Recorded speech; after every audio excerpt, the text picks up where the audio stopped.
Oto, ang tanong ko sa inyo, ano ibig sabihin ng NCR? National Capital Region. It's correct! Kaya eto, may 1,000 ka na. Mga winners ka. Meron na siya pambili ng mas marami pang siopaw. At eto pa, kuya, ano pangalan natin? John po. John, ano binibenta mo? Mangga po, manggang hinog. Sambales. Ay, galing Zambales. Masarap ang kanyang mangga. Mukhang marami kayo nabenta kasi kukunti na lang, ha? Kakabukas pa lang, okay. So, eto ang aking tanong sa iyo, kuya.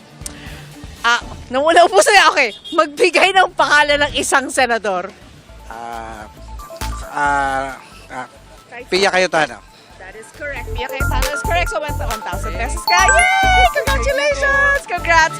Woo! Ang dami nating naitanong ng mga tanong ngayon. Ang dami nating naitanong ng mga tao ngayon. Ayan ang ating quiz bee.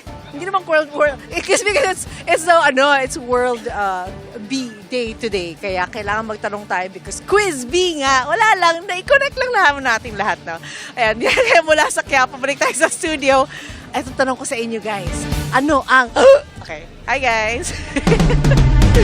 At magkita-kita po ulit tayo bukas. Ngayong World Bee Day po, naway maging paalaala po sa ating lahat na tulad po ng mga bubuyog, bawat maliit na kabutihan, sipag at pagtutulungan po ay may malaking epekto po yan sa ating komunidad at kalikasan. Yan, kaya naman Treza Nation, patuloy po tayong maging be kind, be positive, be inspired araw-araw. Huwag maging bida-bida.